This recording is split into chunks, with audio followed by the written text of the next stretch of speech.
Welcome back to the Changemaker podcast. I'm your host, Deke Copenhaver. Today, my guest is Wendy Cocke. Wendy is the author of 2 best-selling books, Making Flex Work, Defining Success on Your Own Terms, and Reimagine Your Work, Managing Your Career Like It's Your Business, and is the founder of Engineering Leadership Solutions LLC, where she works with high-achieving technical professionals and organizations who think about work differently. You had a long time in the private sector, a chemical engineer by training. You spent over 20 years leading technical teams in Fortune 500 companies. You're basically like the world's most interesting woman. You're a working mother as well and a Georgia Tech graduate. So, ladies and gentlemen, welcome, Wendy.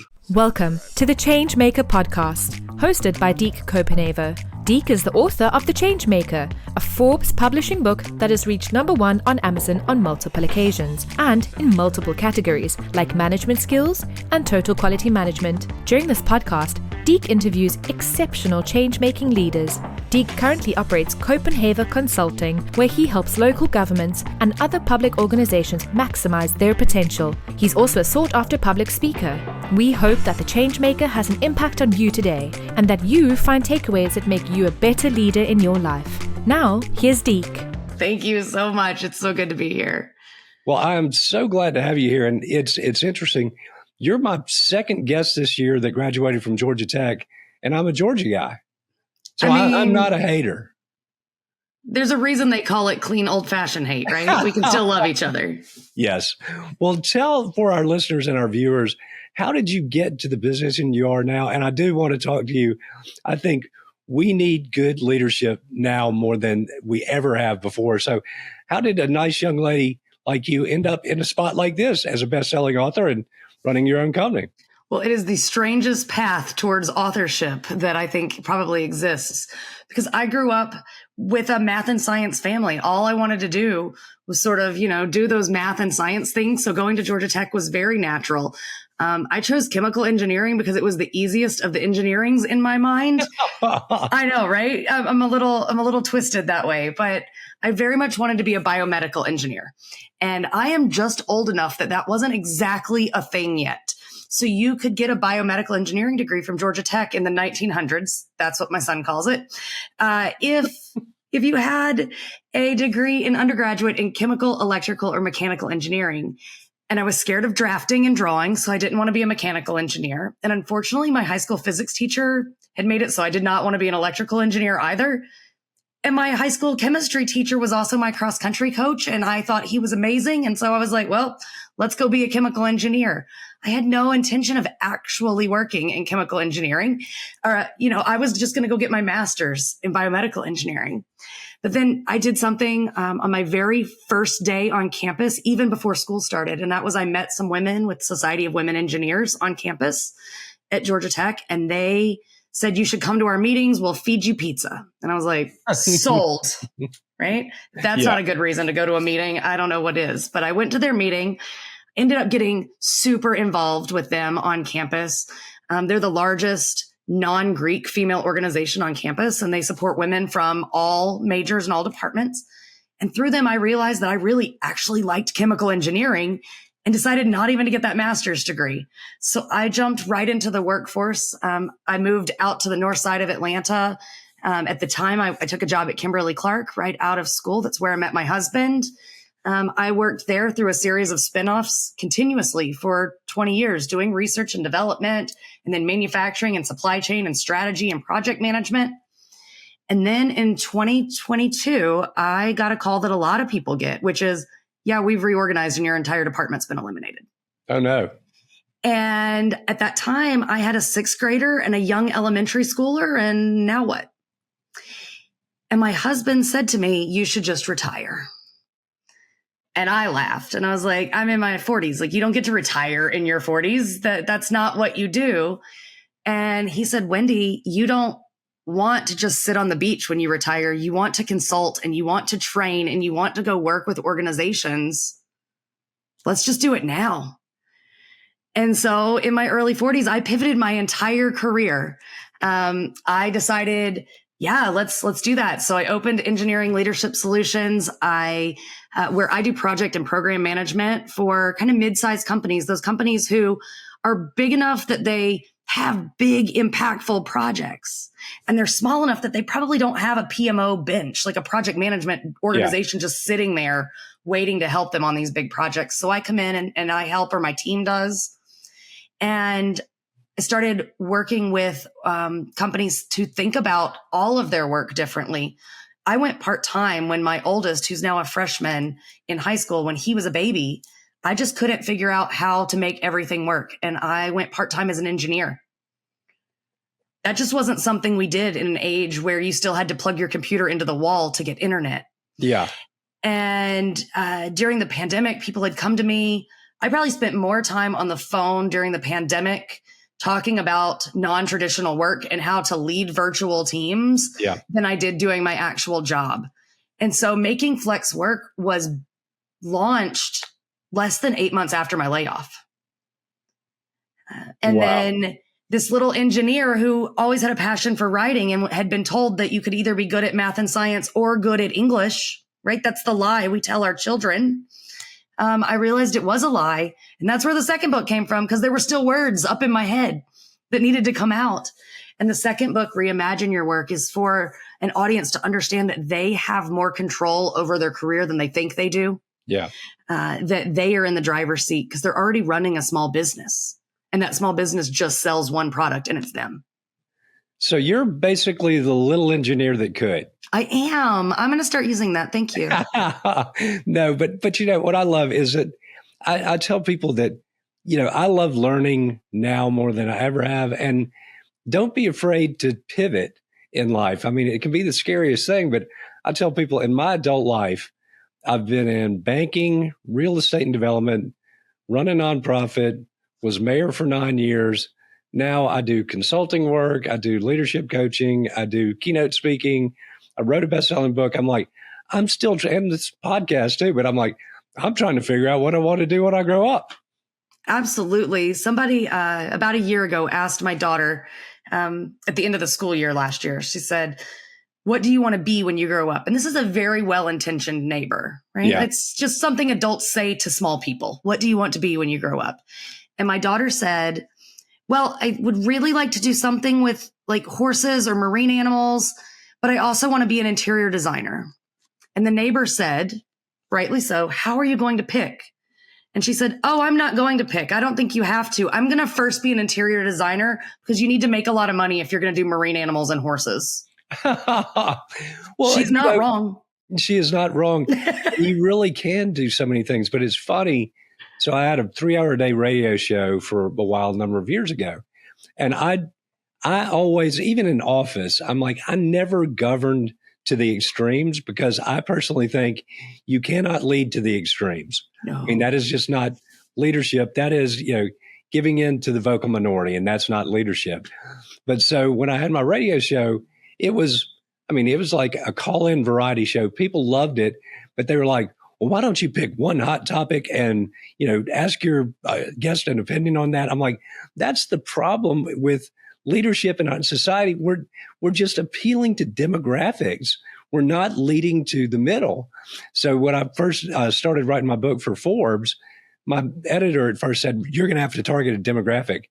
And I was like, so I grew up a punk rock fan, and the punk rock part of me was like, hell no, I'm not doing that. But 6 months in, he goes, this is really going to appeal to a wide audience. And it did. But I think as leaders, you know, and you can do all these different things. It's not like you have to pick one thing and that's got to be what you do for the rest of your life. You have a 9-to-5 job, you get a picket fence and all that. Life doesn't work that way anymore. It does not. It does not. You know, I say that, you know, it's really nice for a lot of those leadership books to have that cute little ladder on the cover. Yeah. It gives you the false impression that that growing up in a company or through your career is a straight line and it moves up. And that's really not true. I think it's much more of like a journey with a map, right? So we all have a destination that we have in mind when we get to a park or we get somewhere that we're going to go for a hike. And some of us take this super straight line to get there. We want to go see that waterfall and then we want to get back in the car and go get lunch. other people look at a path and they say, oh, well, this is interesting. Let's go over here and look. And maybe there's a river that I want to go check out on the way. Or I heard somebody say there's this other thing that if you just get off the path a little bit, it's really interesting. That doesn't mean that anybody is enjoying their adventure more or less, and there's no winning at going to see that destination. No. But we think with careers that we can lose. Exactly. And I think it's really, I got off of social media a couple months ago, and I'd been on there when I was in office. Facebook first came out, and I'm like, okay, well, that's a good way for me to communicate with my constituents. And it's almost like you feel guilty. Oh, if I get off, I'm less than. But it does concern me when it's like, kids are looking at this and, oh, those people have a perfect life and I want to be like them. No, you don't. You want to be an original. I mean, that's the thing to me. You don't want to be a cover band your whole life. You want to be an original. Oh, for sure. I tell students all the time that, especially right now, it's the time of the year where people are looking for those full-time jobs before they graduate. I was just talking to some of my most beloved high school seniors and college seniors, and they're like, well, what do I do if I don't get that internship or if I don't get that job? And I say, then it wasn't meant to be. That job wasn't meant to be. Or they say, how do I prepare for this interview? And I say, just be the best you can be. Exactly. Because if you are anything other than you might not get the job that's the right job. Yeah. Well, I'd rather get turned down for a dozen that are the wrong job. Well, and so much of it, I've been replacing social media and the media with reading, listening to, good stuff and all. But a lot of what I've been listening to lately talks about living into your true identity, finding out who you really are. And you are not your job title. You are not your bank account. All these things that are false identities that we feel like we need to pursue that because that's what the world tells us. Oh, if you've got this job, if you've got that title and everything. And I'm like, I've learned in 57 years that stuff, I was at a point where it's cool. Well, I'm the mayor. I'm the executive director. I've got this award and everything. And I'm like, none of that really adds up to much. It's find your true identity, find what you're here to do and do it. And you're going to be great at it. But it's just trying to fit into what society tells you should be is never going to lead to long-term happiness. No, everybody, I think it's part of the reason that we have burnout issues that we have today is that people are, first of all, they're not having adult conversations with their supervisors about what is happening. And those supervisors are not having adult conversations with them about the expectations. But more importantly, they're not doing things that are filling them up. And so they're getting drained. Yeah. Well, I mean, that's, I honestly, so one of the things I was listening to recently said, you don't get rid of bad habits. You replace them with good habits. So I'm like, in giving up social media and the media in general, I've replaced it with reading and listening and learning. So because those hours that I might have spent doom scrolling are actually being spent filling myself up with stuff that's good for me, I actually haven't missed the other two things. Right, because you don't have a void. Yeah. I mean, and your thumbs are probably not as sore from all the scrolling, right? No, well, but it's even interesting to me because I'm like, so much of the modern world can be distractions, right? But I'm like, since I've given up some distractions, you really see the world in a different light. And you're like, wow, this is a beautiful community I really live in. And it's just like kind of freeing and awakening at the same time. For sure. I bet you see things in a way that isn't clouded by what you just read about it before you saw it, right? No. Well, I'll tell you this. So last week on a Tuesday, so my wife and I live in the house that her father built in 1963. And at first I didn't want to move in because I'm like, your dad passed in the den. I've since, that's sort of my place to do my devotional and my prayer time in the morning and everything. So, and I'm like, well, that's kind of cool. That's where he went to heaven. So it's actually a cool room. So last Tuesday, I hear a knock on the window, and I turn around and look, and there's a bluebird sitting on the mullion outside the window, looking directly at me. And I'm like, there are other times when I might not have noticed that, but I did. And so So they say that like angels can masquerade as bluebirds. I'm not sure about that, but the next day I beat cancer a couple of years ago, esophageal cancer. So I got a clean scan, 20 months cancer free. But I'm like, maybe that was my father-in-law coming back to tell me the good news early. But it is really, if you clear some of the distractions, it's so, I go on, I'm like, if your only lens on life is viewed through the mainstream media, I don't know that you're going to really be thinking too much good is going on in the world. It doesn't sell the papers, right? No. Your Bluebird story makes me smile because my dad passed away several years ago and he was a big watcher of deer. So growing up in the south side of South Metro Atlanta, when I was a child, it was not Metro Atlanta. It was the country. Yeah. But now it's Metro Atlanta, right?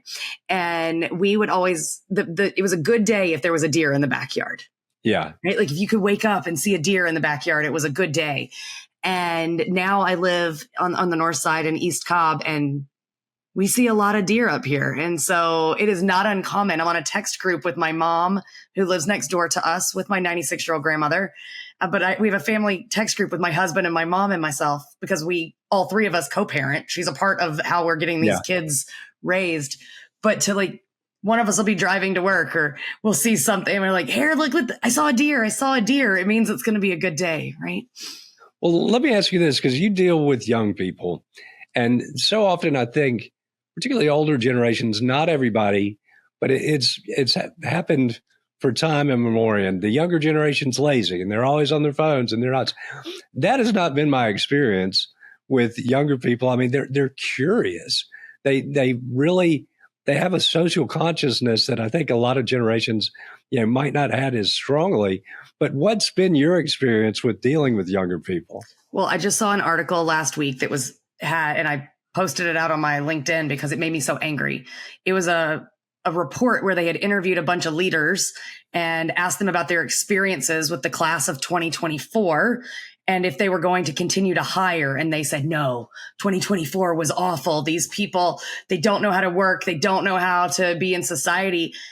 And it made me so angry because when I dug in, it was a very small group of leaders. It didn't tell me what industry. It didn't tell me graduates of what. It didn't rate. It was just not a well done study. Yeah. But it was circulating like they do on the internet. And my response was, this is just not my experience. Yeah. I watch these students that come out of Georgia Tech, and I am so glad I do not have to compete with them for a job because they are not afraid to work. I look at the high school students that my son goes to school with and the types of classes they want to take and the things they know about being an adult in society that I did not know when I was 14, 15, and 16 years old. And their expectation that they're going to go out and change the world is just so much higher than it was 20 years ago. And I'm assuming 40 years ago. Right. And so it just made me angry because, I think every generation thinks the other generation is lazy. Yeah. But I grew up in a time where my grandmother was appalled that I would do homework in front of a television. How could I possibly do homework in the living room? And then I remember people at work saying, how are you working with music in your ear all the time? Because I was a young engineer when I got my first iPod and I could have music with me all the time. That's no different than these students. My music wasn't distracting. The TV wasn't distracting. Sure, they're watching clips. They've got other things going on this phone device, but it's just a part of the ambiance of their life. It doesn't mean that they're less so than we are. It just means they're doing it differently than we did it because they're growing up in a different time than we're doing it. I think they have the entrepreneurial mindset in a way it floors me. No, it's a wonderful thing to watch. And, I kind of do this and I say to my guests, this is sort of my counter programming to the mainstream media, because the mainstream media, basically their narrative is, the world is broken. It can't be fixed. It's all awful or whatever, except for maybe a snip on the last 2 minutes about something good. But I'm like, particularly with that generation, it's funny. I just got invited to keynote for the Young Presidents Organization South Carolina chapter this month in Charleston. So Adam Whitty, the owner of Advantage Media and Forbes Books, is a friend of mine. He said, okay, but I want you to speak. There are going to be couples there. I want you to speak to developing your children into change-making leaders. And I'm like, I don't have kids, but you know what? I was the youngest of 5 children. I've got 12 great nieces and nephews now. That is exactly what I'm focusing on teaching them. But I think, too, it's a friend of mine says, if you can't see it, you can't be it. So part of what my statement to them is, okay, if you want generous, kind, industrious, kids and that are giving and that are philanthropic, you got to model that for them. Absolutely. Absolutely. We, in our house, we try really hard to make sure that they understand how to be a productive member of society.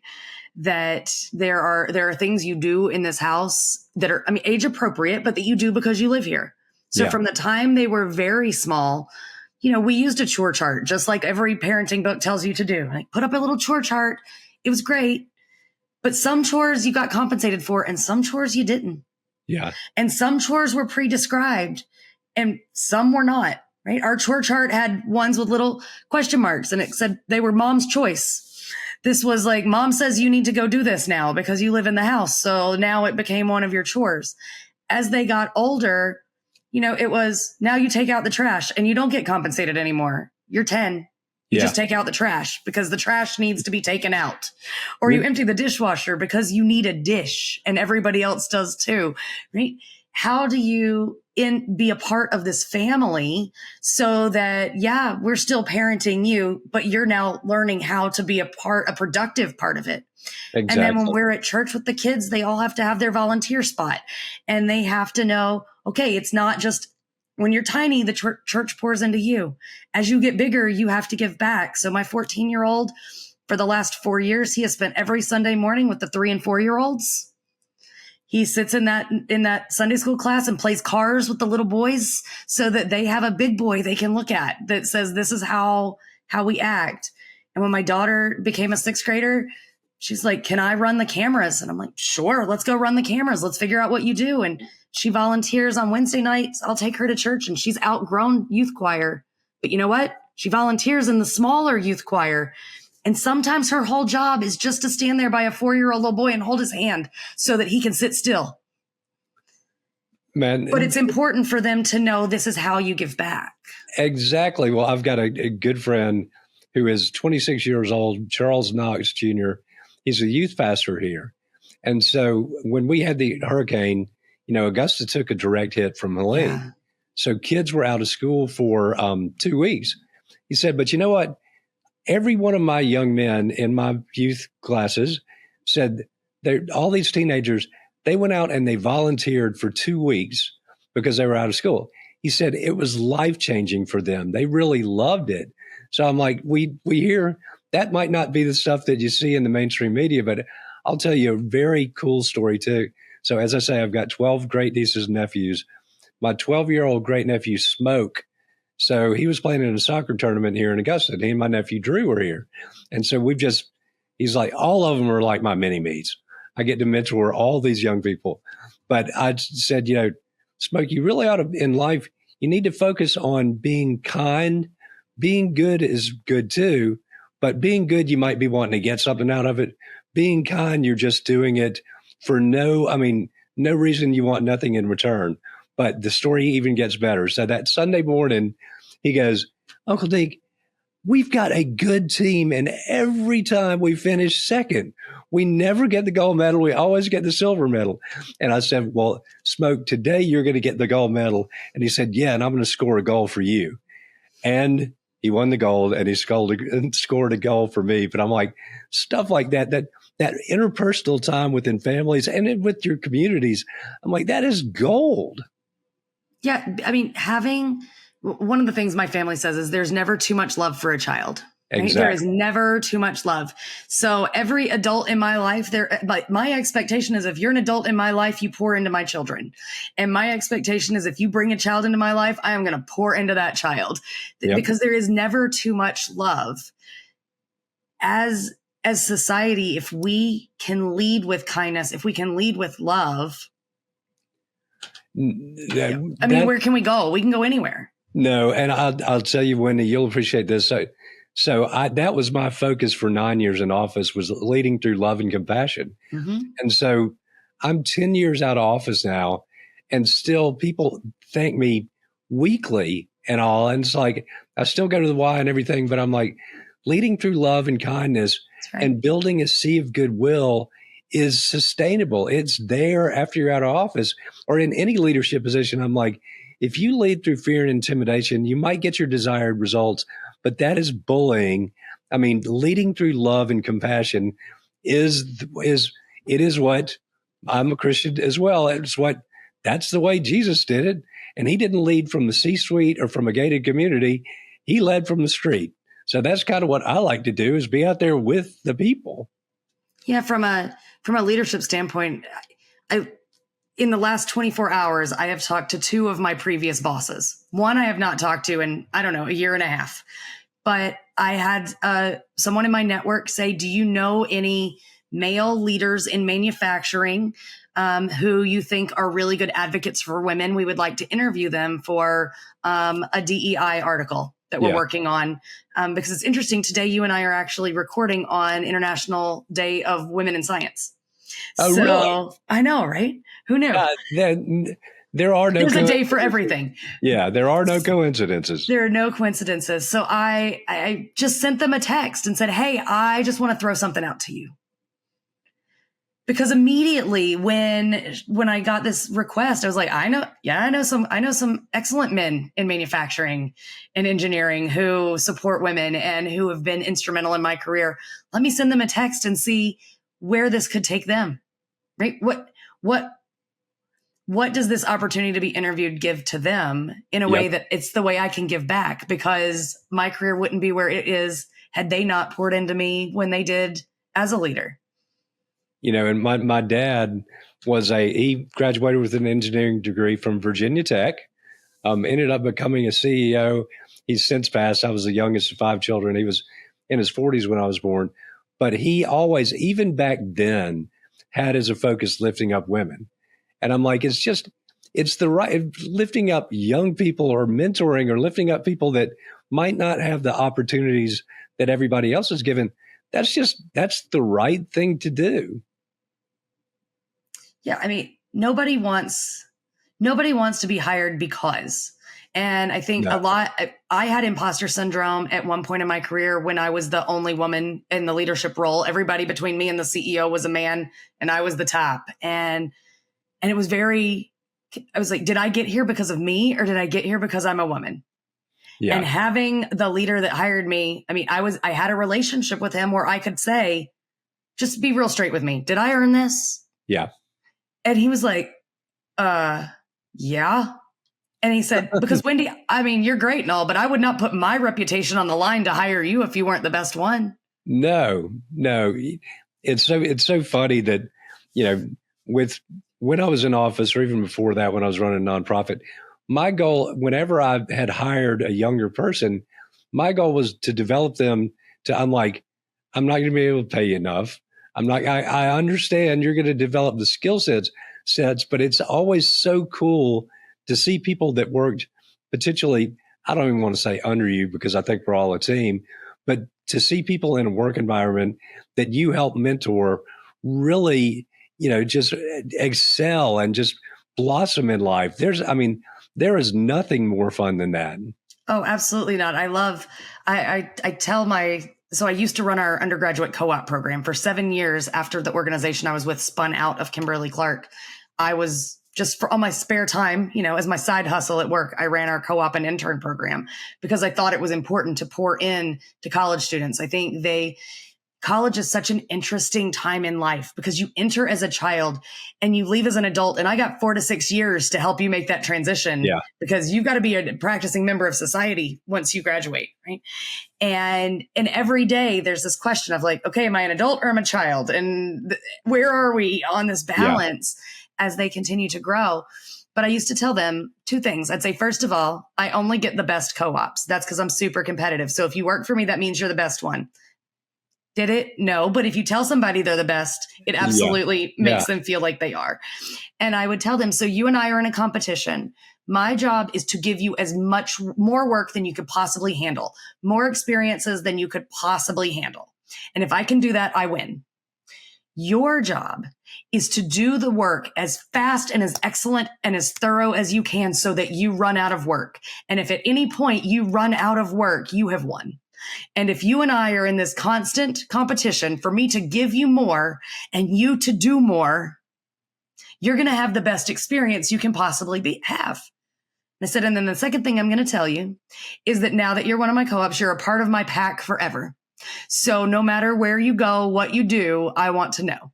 So the weddings I have gone to, I tease that I have grand co-ops because my co-ops have now had babies, right? So I watched them get married. I watched them have children.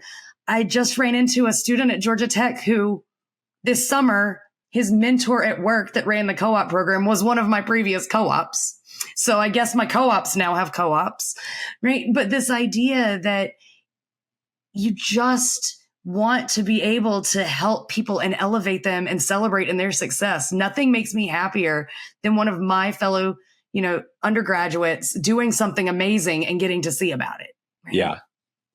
No, and that's just, it's a virtuous cycle, and it's live, learn, and pass it on. But I'm at a point in my life now where I think it's part of my calling is to mentor that next generation of leaders, because as we've discussed, I'm like, they've got to be able to see it to be it. And if we want servant leaders in this next generation, which is what my hope and prayer is, that there will be this wave of servant leaders, we've got to model the behavior for them. Absolutely. And that's exactly what you're doing. But it's fun too. You're building a family, effectively. For sure. You built this great family. That's all. I love connecting with people and just meeting new people all over the place. It's a blessing to be able to do what we do, however we do it, however we connect with people. That is one of the biggest blessings of our lives. And I can say that for me, and I know I can say that for you too, even though we've only known each other about 30 minutes here. Yeah, I tell people that getting laid off gave me an opportunity that I would never have had I stayed in my corporate job. If I had stayed in my corporate job, I would have made maybe a bigger impact on a smaller number of people. But being able to go out, open my own business, write books, meet people like you, be on your podcast. Now I've been introduced to your listeners. I get to spread my message in a way that I never could have done it had I just been in one job. It's crazy. And so I tell people, I honestly think cancer is the best thing to ever happen to me. I'm very blessed. I came through it, no side effects. I never felt bad, but it deepened my faith tremendously. And the people that I met along the way and the relationships of people that I never would have met. And I think part of cancer is it's scary. I mean, I'll give that to you. It's as soon as you hear that, but when you hear I was at chemotherapy and, I'm talking to a lady that she's like, I've survived, for 20 years gone through lung cancer, through all this. She's like, I'm just about ready to go now because I've gotten through everything. But you hear these amazing stories that it's become a ministry when somebody gets cancer, or if a loved one, they send them to me, which I think is great. But I'm like, the first thing you need to know is every patient is different. So I can tell you stories of hope just for days, because I've sat in rooms with people getting chemotherapy and listening to them. But you talk about a shared human experience. That's what really bonds you to people, I think. But the way that you bond to your students, that, bonding to people, because nobody's above anybody else when you're getting chemotherapy and you're sitting there for 4.5 hours. But that is, we are all in this life together. Yeah. I mean, we have nobody but each other, so we might as well be kind. I agree completely. And, it's so funny, Wendy, you said before we came on that you didn't know where our conversation was going to go, and neither did I. But I'm really enjoying our conversation. How about you? I'm having a blast. Having a blast. So what is next up for you? Are there more books in the future, or what you? So I think there is probably another book, but I think I'm going to have one of those families with two kids really close together and then one a little bit that is a separation. Yeah. That's the way I think that my books are going to feel. Making Flex work was not the book I ever intended to write. I thought I was going to write a leadership book, and I've told you about two books, and neither of them are a leadership book. So it's still in there somewhere. Yeah. But it's a funny story that you say everything happens for a reason. So I will share this story with you of the first book. So during COVID, I told you I spent a lot of time on the phone talking to people about how to lead in non-traditional ways. I worked for a company that made personal protective equipment and N95 face masks. There were other things they were paying me to do than talk about flexible work. But what my leaders, what my network needed was the tools I had developed working flexibly. Yeah. And through that journey, I was introduced to another author, and he said to me, "Hey, what do you want to do? Like, what do you want to do next? What do you want to do?" And I said, "Well, when I retire, I want to speak and I want to train and I want to consult." And he said, "Okay, so there's a magic formula for that." He said, 20 years in a Fortune 500 company, a director or vice president title and a book. You can do that, right? Like, he's like, "Here's your roadmap to how you can do that." And I said, "Well, I'm an engineer, so book is going to be really hard. Not a words person." Again, I had bought into that lie that you can't be good at math and words. Yep. And he said, "Well, if you ever want to try it out, you can come. I have a consulting firm. You can come try it out." He says, "You can even do it. You're in part-time, like do it on the side. Just come try it. See if you like it." Because he was pouring into me. He saw someone and said, let's help her achieve her dream. And I said, I'm good. So this was in February of 2021. He and I had this conversation. In August of 2021, I called and I was like, maybe I want to do something on the side. Maybe let's talk about it. So we found out that he lives just down the road. We have mutual friends, have been at the same parties and had never met each other. Wow. So we go out for lunch and we're talking, and right at the end of lunch, he says, "I need to go to the restroom, but before I leave to go, I want you to think about something." He said, "Because I don't want your reaction right now. So I'm just going to say it and walk away." And I said, "Okay." And he said, "You cannot work for me because you don't need to work for me. You already can do this on your own. All you need to do is write a book. I told you that before. I'm going to just say it and I'm going to walk away and we'll talk when I get back." We came back and I said, "You don't understand. I'm an engineer. I don't write books. This is not what I do." And he said, "Okay, fine, but just think about it." And then he mailed me a book on how to write a book. And it showed up at my house 2 weeks later from Amazon. And I put it on the stack of books. And I don't know, I'm guessing you're a reader. I'm guessing you, like me, you have that stack of books that's sitting there, and you're really reading one. There's another you're sort of flipping through, and there's a couple that are like waiting in the wings, right? Ready to go. Oh yeah. So I put it in the stack. And within 2 weeks, I had read everything else on the stack. And it was just there by itself on my nightstand. And I kept scrolling through Amazon thinking there's got to be another book. There's got to be another book. And I could not find any books that sounded interesting. In the entire world, I could not find a single book I wanted to read.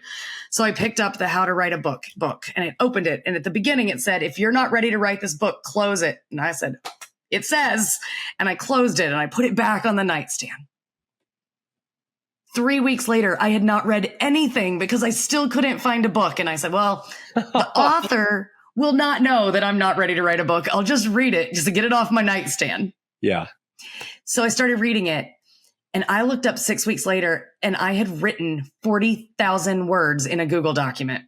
Wow. Now, you and I both know that most nonfiction books are somewhere between 30 and 50,000 words. Yep. So I had written a nonfiction book in 6 weeks, not even knowing it, just as I was reading this How to Write a Book. So I emailed the lady who had written the book. Her name is Kathy Fyock. She's amazing. If any of your audience wants anybody to help them write a book, she is awesome. And I sent her an email. She and I met on a Tuesday afternoon after work in January of 2022. We met at 5:00. I hung up at 6, went downstairs to talk to my husband who was making dinner for the children. He said, "How did the book lady conversation go?" I said, "Well, it was really interesting, but it's good to know. It's good to know, but I'm not really ready to write a book. I have a job I love. 2 hours later, I got the text message that was to set up the meeting for me to get laid off the next morning. It was If God said, I put this person in your life. I put this book in your life. I put 40,000 words in your life. I put the meeting in your life. All you got left is a job? Fine, I'll take that too. Well, but too, what you're saying is your friend that told you not to come work for him had an abundance mindset. He did. So many people have a scarcity mindset that there's not enough to go around, but it's like, here, I'm not going to tell you you have to come. Do this because you can do it. Mm-hmm. And I'm like, that's what I think. I love giving stuff away and being truthful to people. I mean, he saw in you something that you might not have seen in yourself at that point in time. And he shared the truth with you. And look what that little step led to a great journey. It did.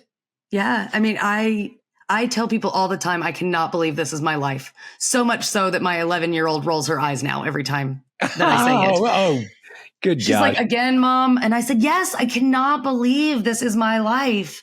I get to do things that fill my soul every day. I get to help people be the best version of themselves, negotiate to get the things that will let them feel like they are contributing and they are surviving and they are thriving. I'm helping people figure out what do they actually want to do next. Yeah. And it doesn't have to be, what do you want to do in 5 years? Because I don't know about what you know, but I don't know of any government, company, or person that's ever actually achieved their 5-year plan. No. Because it changes. You just have to have one so you know where to point.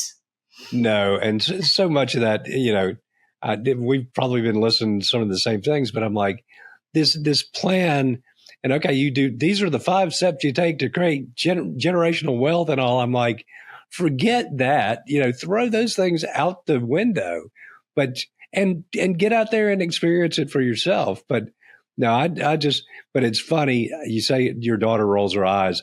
My wife, when I'm telling her all the new things I've learned through all the books I've read and everything, she kind of does the same thing. But when I was in kindergarten, I had a sister 2 years older than me, and I insisted on coming back from kindergarten every day and telling her everything I had learned that day. So she would go lock herself in the bathroom and stick her fingers in her ears and go, no, I cannot hear you. So I think my wife would like to do that. And maybe your daughter would like to do that to you too. Sometimes she's like, Mom, I know it's your best life. I got it. You're living your best life. Well, that's every morning I pray. I'm like, Lord, thank you for the passion and the zeal that you put within me, but temper it with wisdom and discernment and peace and calm. So I don't get overly rambunctious at times, but I'm like, man, I just survived cancer. Come on. How good is that? I got to share that with people. For sure. For sure. As we get down towards the end, and we could talk all day, and I'm sure I would love to have you back on, but I like to ask my guests 2 questions. One, where can people find you? So I know you're not on social media, so you won't find me there, but your listeners will. Yes, they will. LinkedIn is the absolute best place to find me. So I am under my full name, which is Wendy Anderson Cocke. You can look for Wendy Cocke. There's not that many of us either, right? So You'll find me. But I post pretty regularly on ideas around non-traditional work and on career development.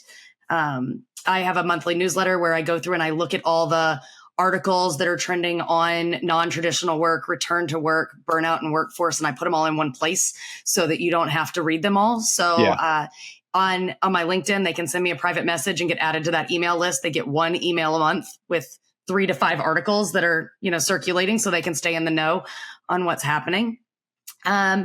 And then I have my website. I'm going to give you 3 URLs, but I'm a one-woman show, so they all point to the same place. So you only have to remember one, right? So engineeringleadershipsolutions.com, that's the business. Makingflexwork.com, that's the first book. And reimagineyourwork.com. Any of those get you to me. Perfect. Okay. My final question for you is, on a daily basis, what puts a smile on your face and brings joy to your heart?